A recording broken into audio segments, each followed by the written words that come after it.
Om Sthapakaya cha dharmasya sarvadharma sarupini avatara varisthaya Ramakrishnaya te namaha.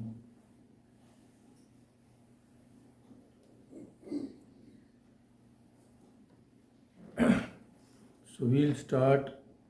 I'm giving no introduction because when we start with the verses of the original Bhagavatam, we will get that introduction.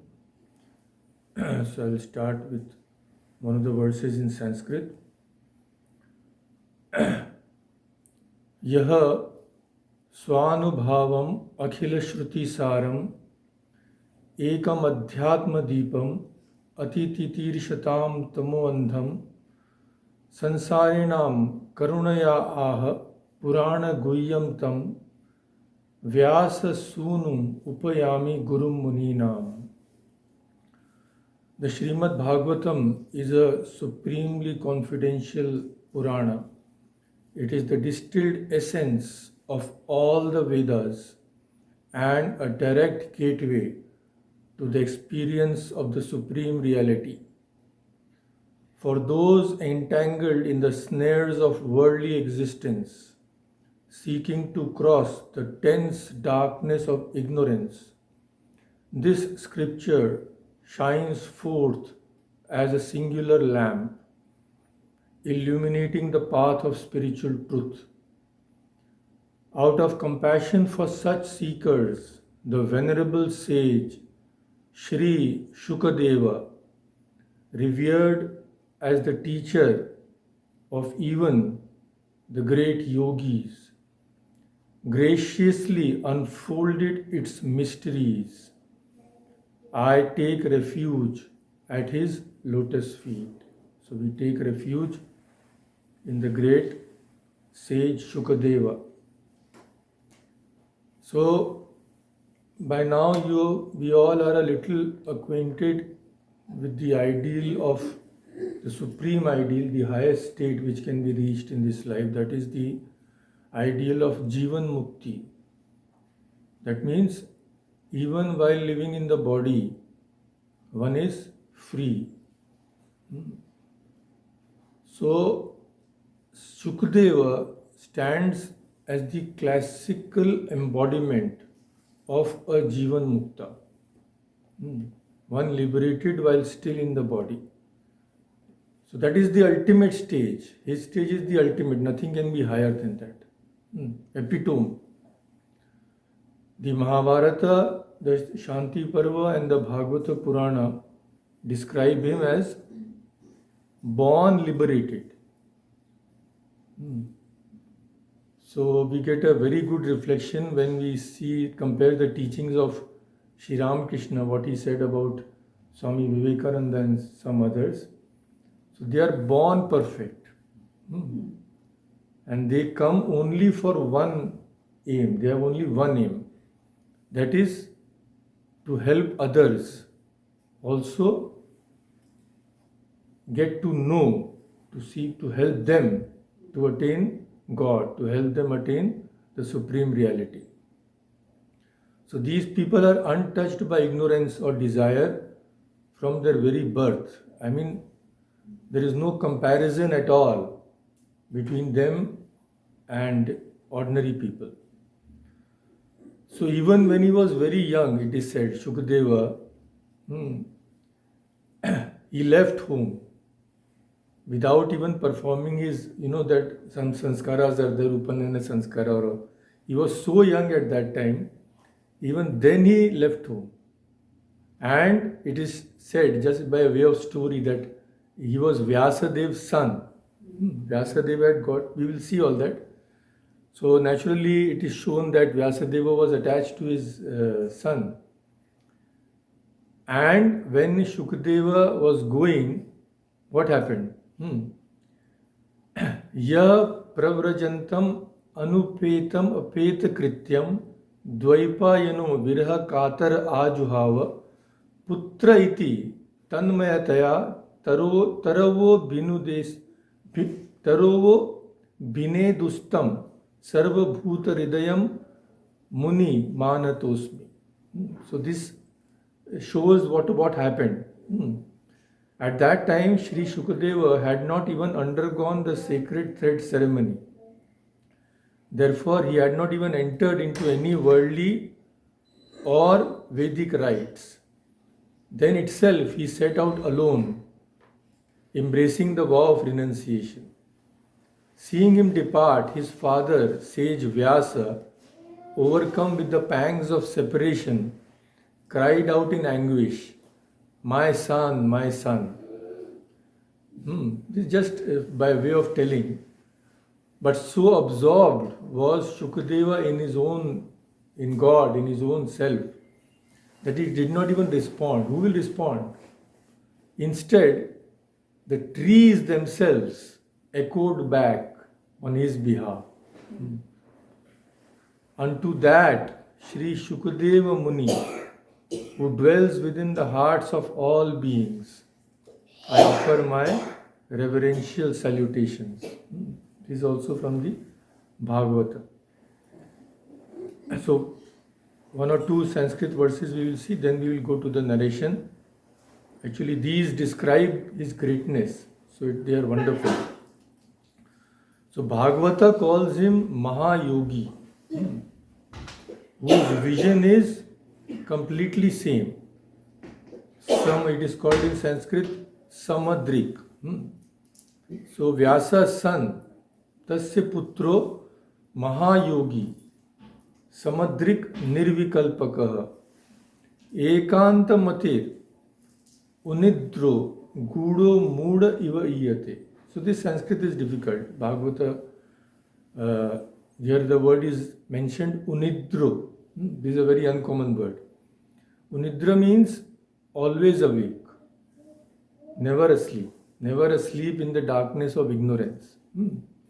So he was a Mahayogi, a great yogi, equal in vision, free from all sense of duality or distinction.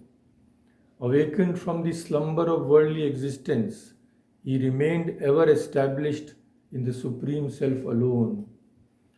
But because he kept himself hidden from the world, he appeared to the ordinary eye as a very ordinary person, dull. Sometimes even they mistake these persons for a dull person. So, these verses, what do they tell us? Shukadeva represents an ideal. What? He represents the culmination of Advaitic realization.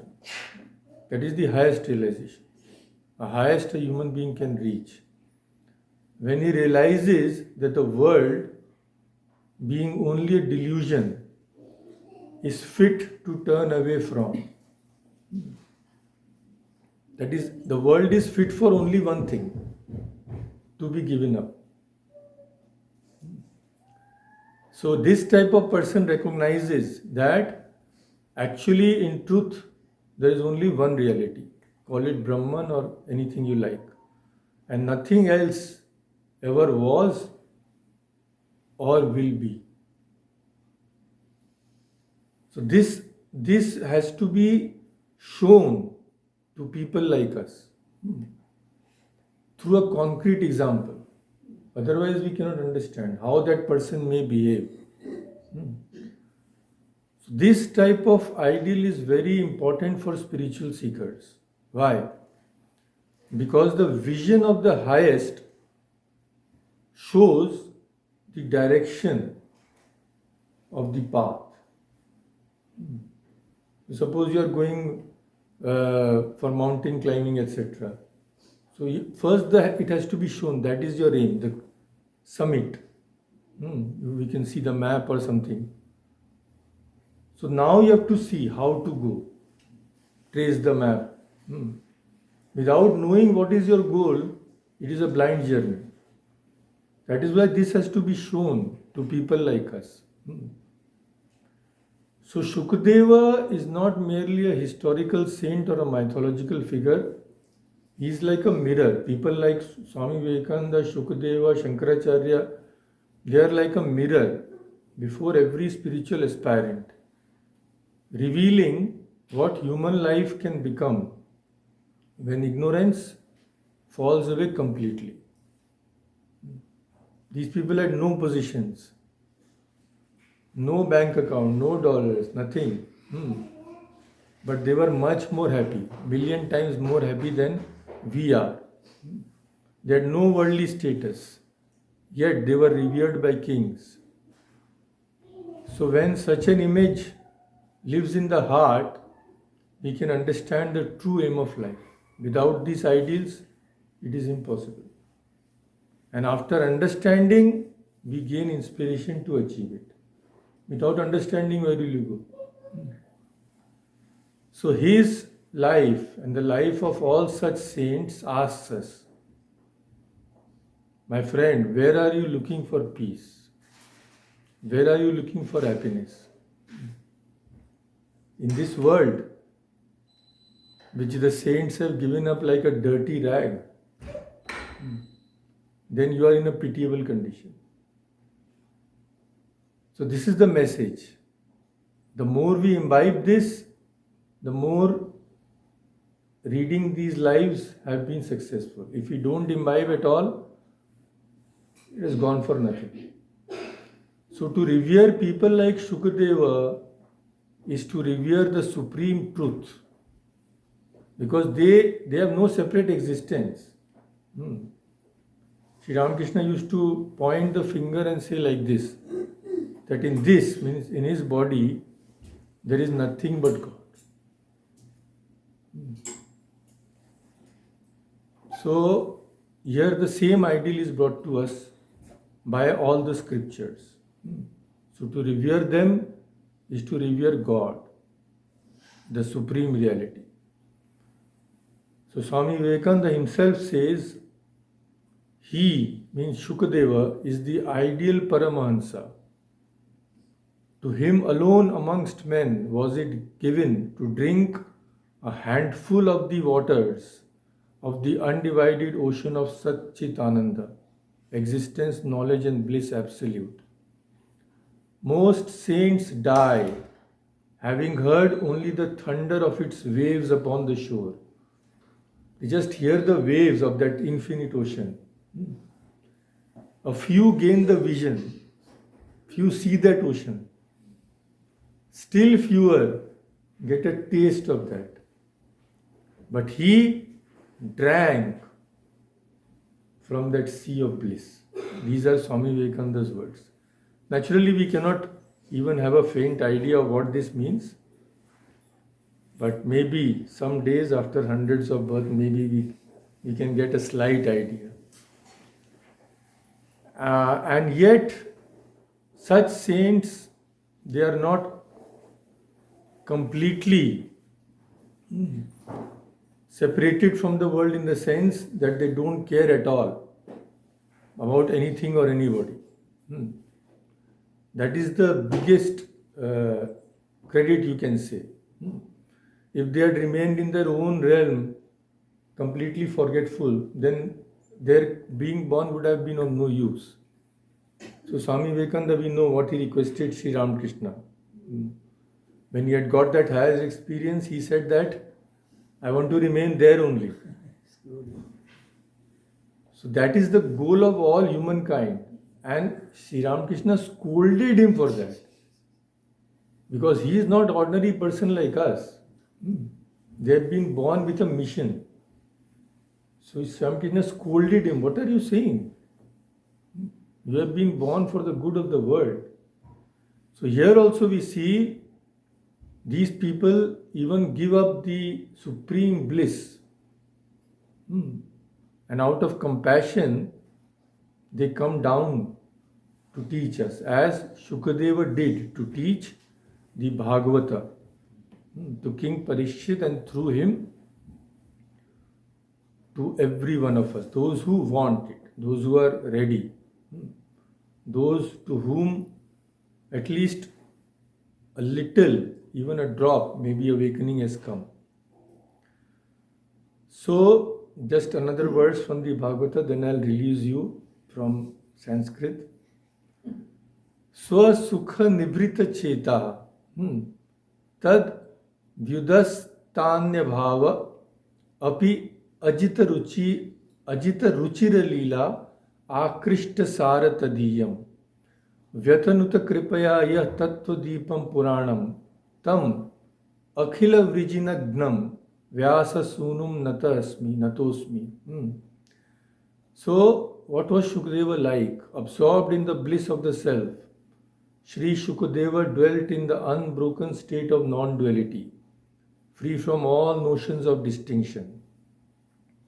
Then what happened? Yet, even in spite of that, yet the power of God's play is such, the sweet, auspicious, and enchanting pastimes of whom Murli Manohara, that is Krishna, that drew his heart, Shukadeva's heart, and moved by compassion for the humans of the world, he expanded this great Purana that reveals the divine essence. And I bow at the feet of that son of Vyasa, Sri Shukadeva, who absolves all sins. So this is just an idea of whom we are going to talk about. So now naturally, many incidents are given, so we have to treat them not as factual things, but always remember that these are meant to guide us. They are spiritual truths concretized. So in that spirit, we have to treat these, whatever is given of his life's account. Not very much is there. So about his birth, we have to go to the Shanti Parva of the Mahabharata. And most of you know that right at the end, when Bhishma Pitama was lying on the bed of arrows, then Shri Krishna told Yudhishthira, go to him. After he goes, there will be no opportunity. Go to him now and learn. So the whole of Moksha Dharma Parva, of course, there is in Shanti Parva. Other things are also there about Raj Dharma, how a king should rule. Many things are there. So it is a part of Shanti Parva. So Yudhishthira is asking Bhishma many questions. So he also asks this question. What? About Shukadeva's births. So he asks, please tell me, O revered sir, how was Shukadeva born? How Siddhim cha Paramam Prapta? How did he achieve the supreme goal? Tan me bruhi, please tell me, Pitamaha. How did the illustrious and saintly Shukadeva take birth?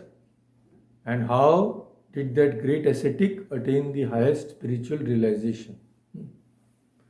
Even though Shukadeva was but a mere child, how did his mind become absorbed in such profound knowledge? In this world, entire world, no one has been seen to be endowed with such understanding. So Yudhishthira asked that, please, I want to listen to this account in detail. Bhishma answers, O king, I shall now relate to you the story of his birth, the great yogi, and the exalted, inconceivable state that he attained.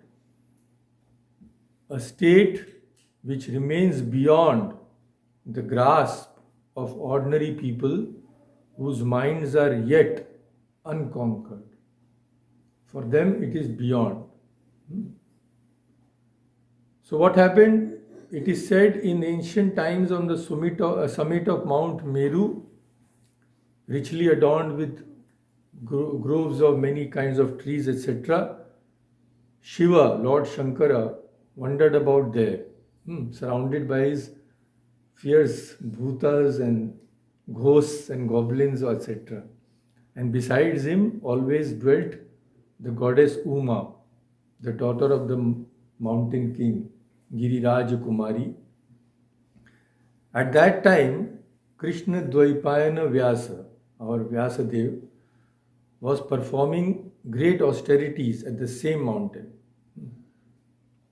Steadfast in the path of yoga, Vyasa fixed his mind on the Supreme Self and engaged in deep concentration and discipline. What was the purpose of his austerities? The purpose was to obtain a son. So may I be blessed with a son who will possess the steadfastness and calmness of fire, earth, water, air and ether. Like the earth, it is said that Sarvam Saha, it bears everything. You trample on it, you walk on it, you run on it, you make a hole in it. The air, earth does not say anything. So that is the ideal for people, that forbearance, showing the ideal of forbearance. So like that. So with firm determination, Vyasadeva worshipped Lord Maheshwara, Mahadeva, who is difficult to propitiate, but he was a determined person and he was a great sage, of course. So it is there's a long account. Naturally, we will not go into such detail, but it is said that when he was performing austerities, what happened? Jatascha tejasa tasya vaishwanara shikopama. From that very austerity of the great-souled Vyasa, his matted locks, even today, shine with the brilliance of fire. So these, all these similes are given abundantly in the Puranas. So now Shiva became pleased. So much such austerities performing. So he resolved, okay, now let me grant the boon. So Lord Shiva appeared and smilingly said, O Dvaipayana, you shall indeed obtain the very son you desire. What will he be like as you wanted?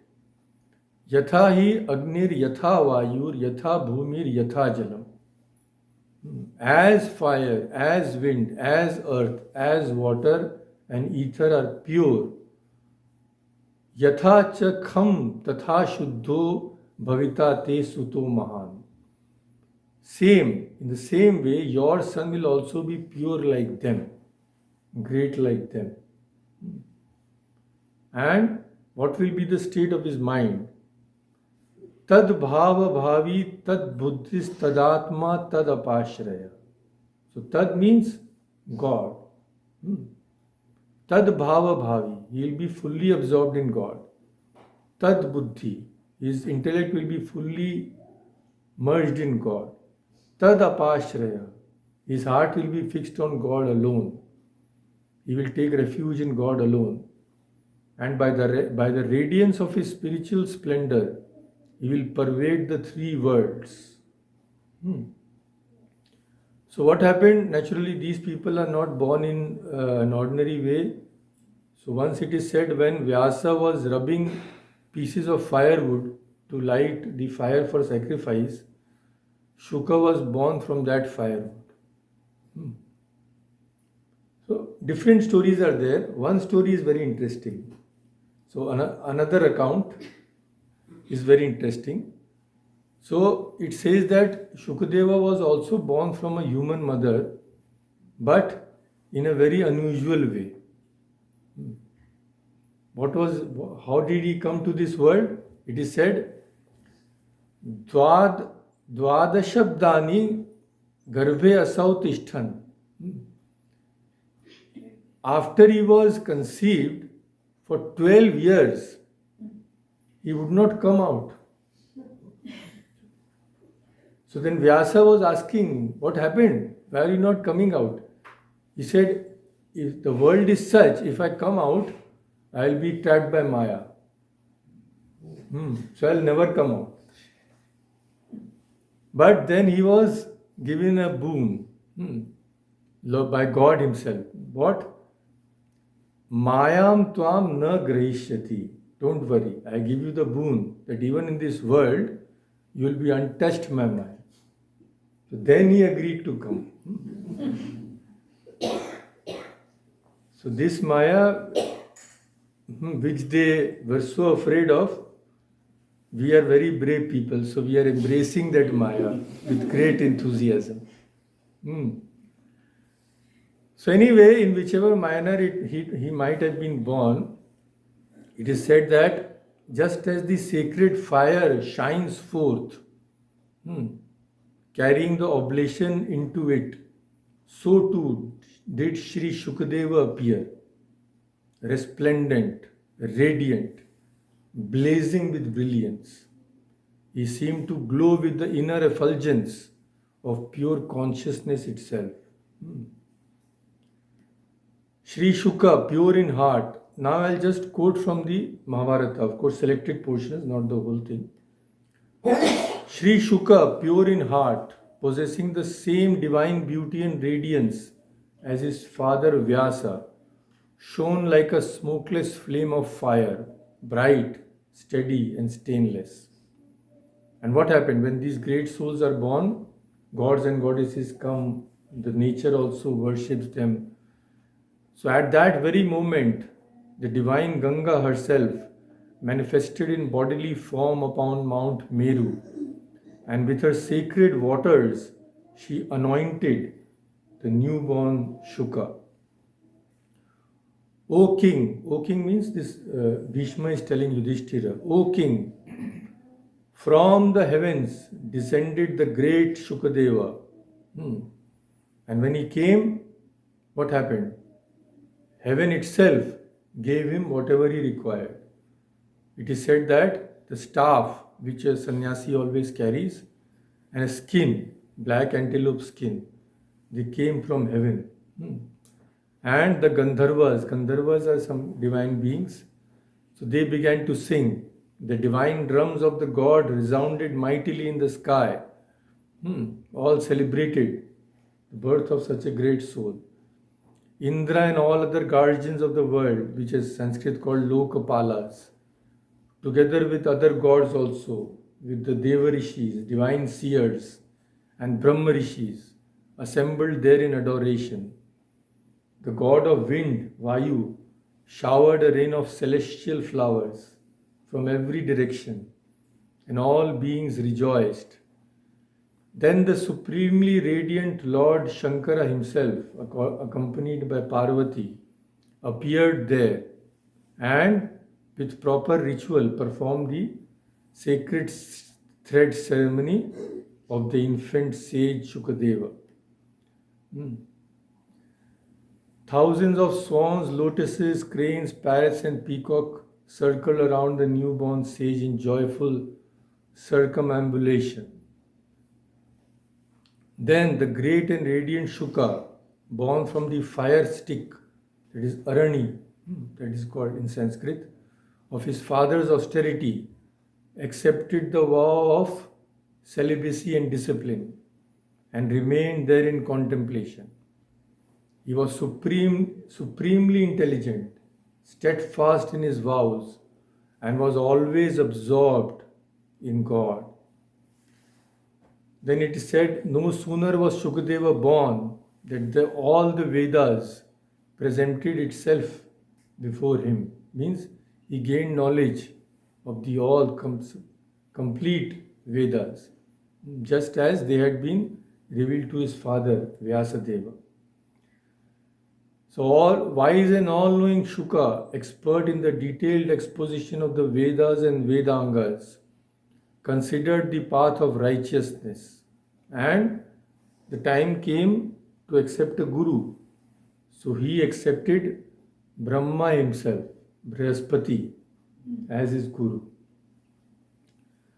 So he studied under Brahma the entire body of the Vedas with all the mysteries and summaries, and also all the Shastras like Itihasa, etc., etc. And then he returned home. And what did he do after returning home? No celebration.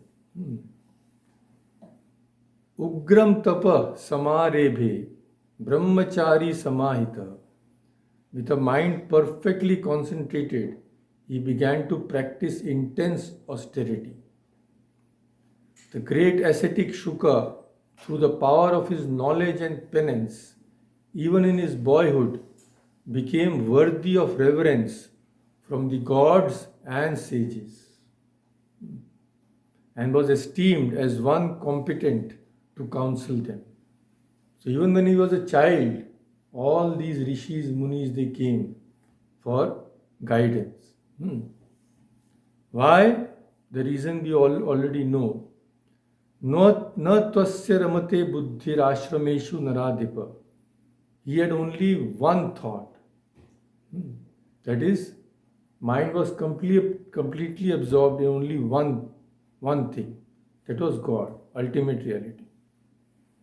Therefore, his mind would not go to any other sphere at all.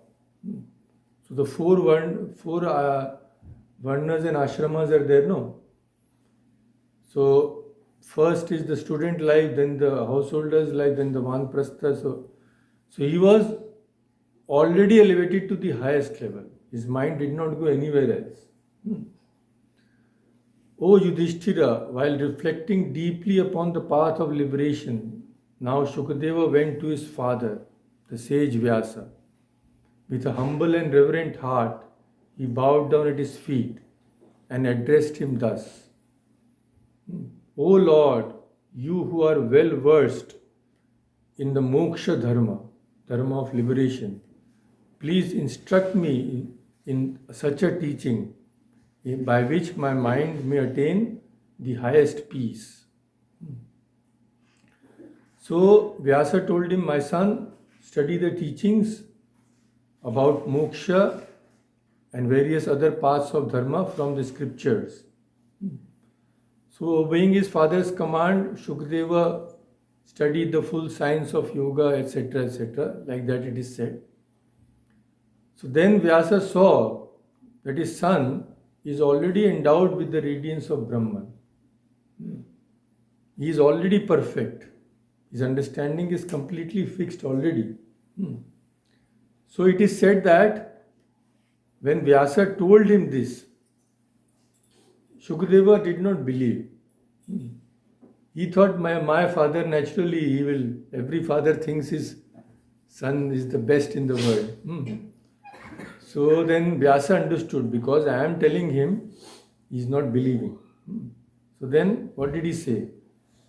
Okay, my son, Vacha Gaccha iti tada Janakam Mithileshwaram.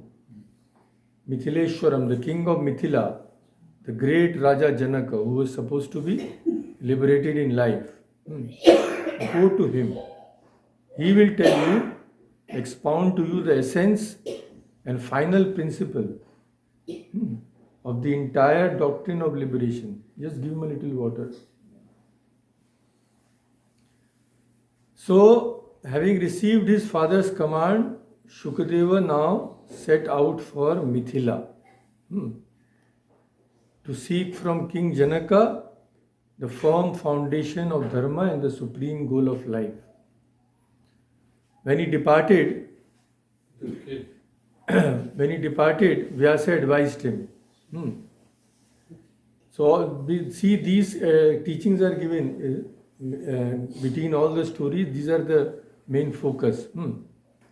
So Vyasa told him, my child, although you are a great yogi, but travel by the same roads as ordinary men do.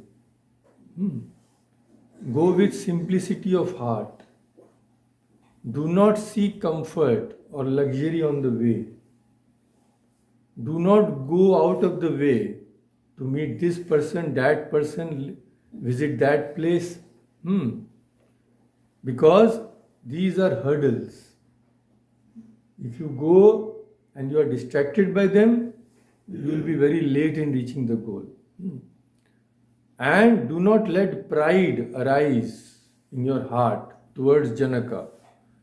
Shukadeva might think, no, Janaka is a householder, he is a king, what will he teach me? So he said, don't let that thought come to you also. In Sri Ramakrishna also life there is the incident. Sri Ramakrishna asked future Swami Subodhananda, go to Master Mahasaya. Master Mahasaya who has chronicled the gospel. So Swami Subodhananda told him, he is a householder, what will he teach me? So Sri Ramakrishna began to laugh. You go, then you will see what will he teach you. So that's why he said, place yourself entirely under his instruction, Janaka, and he will resolve all your doubts. Whatever instructions he gives you, follow them without hesitation. So after hearing these words, Shukadeva started his journey towards Mitila. So in great detail it is said, we'll have just a glimpse. On the way he passed through many beautiful cities, flourishing towns full of riches, precious jewels of every kind. Yet, it is said, though he saw them, though his eyes beheld them, he did not see them. As the pilgrim Shukadeva journeyed on, he saw many charming gardens, houses, temples, but he disregarded everything. Even when holy and precious gems lay glittering before him, he simply stepped past and moved forward. Thus, traveling in complete detachment, he reached the province of Videha, ruled and protected by the great king, the great Jnani, the great souled Janaka. So finally he came to Mitila. Mitila was the capital. The region was crowded with elephants, horses and chariots, and multitudes of men, women moved to and fro. But Shukadeva, whose eyes never deviated, whose mind never deviated, looked upon all this as though he saw it not, and continued to move forward. So, bearing in his heart the weight of inquiry and contemplating solely upon that reality which is to be known, Shukadeva, self-content and serene in spirit, entered the city of Mitila. What happened? When he reached the city gate, he was about to enter. The gatekeepers harshly rebuked him with stern words. You fellow, where are you going? Forbade him to go inside. So he did not start quarreling or anything. Shukadeva quietly stopped where he was. But no sorrow or anger arose in his mind. The weariness of the road, the blaze of the sun, none of these disturbed him. Neither hunger nor thirst could cause him the least distress. He neither suffered from the heat nor felt fatigue. So he was completely ignored. He was even scolded. No reaction. His mind is somewhere else. No. Suddenly the whole scene changed. The royal minister came with folded hands, respectfully led Shukadeva towards the palace. Adjacent to the inner quarters lay a vast and beautiful garden, adorned with various reservoirs designed for water sports and all that. The blooming trees added charm to the delightful grove. It is said that it was known as Pramadavana. So ministers escorted him, Shukadeva, into this exquisite sanctuary. Shukadeva was offered a very nice seat. And after he had left, many other persons came and entertained him with song and dance. They served him with extremely delicious food. Yet, Shukadeva, born of the sacred fire, remained completely detached. Because he had conquered his senses, he had conquered anger, he had conquered desire. Neither joy nor resentment touched him. Then he was offered a divine bed fit for the gods, adorned with jewels.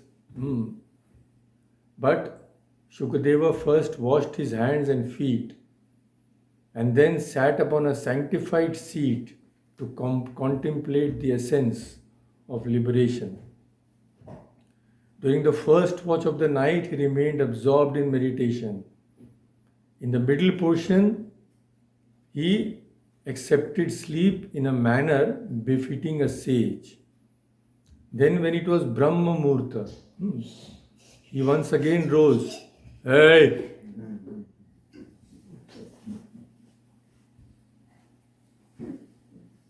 So he again rose and immersed himself in deep meditation on the Supreme Self. O Bharata, thus the son of Vyasa, who never strayed from his spiritual dignity, spent the remainder of the day and the entire night within the royal palace. So he was being tested in this way. So when all this had been done, then King Janaka arrived, carrying offerings of seeds and various precious gems. He approached Shukadeva. Then King Janaka worshipped him according to scriptural injunctions. And Shukadeva accepted the ritual worship offered by the king. After receiving everything, he honored the king and inquired about his enduring welfare. He also asked about the health of the king's attendants. So that is courtesy, basic courtesy. How are you doing, etc. The king's heart was noble and his lineage equally so. So Janaka also now asked him, O Brahmana, what brings you here today? Shukadeva replied, O king, may you be blessed. My father instructed me. Then he told what is Vyasadeva had told him.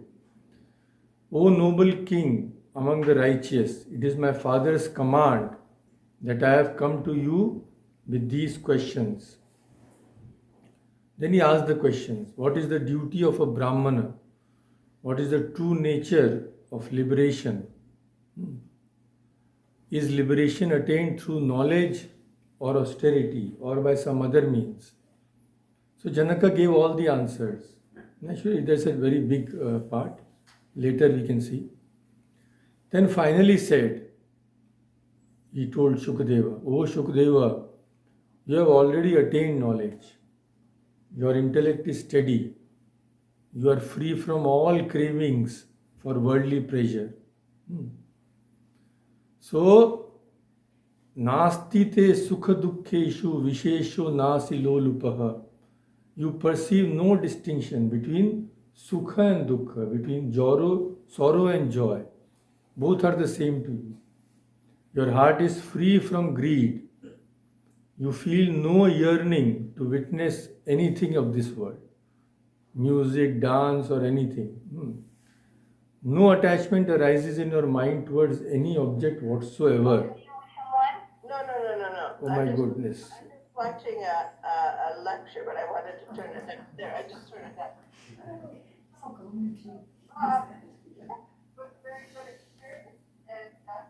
Can't see this. I yoga on my own. In fact, I'm just doing it. That is Marita. So, O noble one, now this is we have to see. Na bandhushu anubandhate, na bhayeshu astite bhayam. Pashyami tvam mahabhaga tulya loshtashma kanchana. Na bandhushu bandha, you are not bound by the affection for kin or friends, relatives. And therefore, na bhayeshu astite. Therefore, you are not, nor you are gripped by fear. For I observe, Mahabhaga, O great souled one, I observe for you, Tulya, it is the same. What? Loshtashma Kanchana, a clod of earth and gold. For you, these are all the same.